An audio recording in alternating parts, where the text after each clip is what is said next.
সন্ত্রাসী ছাত্রদল।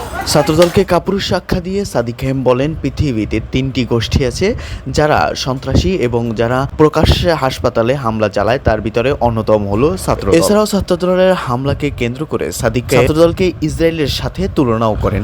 গতকাল ঢাকায় অনুষ্ঠিত এক অনুষ্ঠানে একথাই জানিয়েছেন ঢাকা বিশ্ববিদ্যালয়ের বিপি সাদিক কায়েম। সাদিক কায়েমের মতে ভাঙচুর বা কোনো রকমের অসহিংসতা এবং দেশকে পিছিয়ে পড়ার জন্য যে কোনো কর্মকাণ্ডই সন্ত্রাসী, এমনটাই আখ্যা দিয়ে তিনি বলেন ছাত্রদলের কর্মকাণ্ড অবশ্যই সন্ত্রাসী কর্মকাণ্ডের অন্তর্ভুক্ত।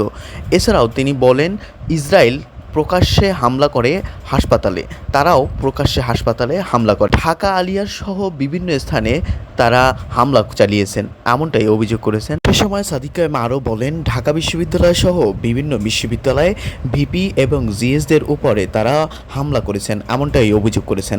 এছাড়াও তিনি বলেন, বিভিন্ন বিশ্ববিদ্যালয়ের হলগুলো তারা দখল করে সেখানে ছাত্রদলকে রাখার বিভিন্ন রকমের পায়তারা তাদের ভিতরে দেখা যাচ্ছে।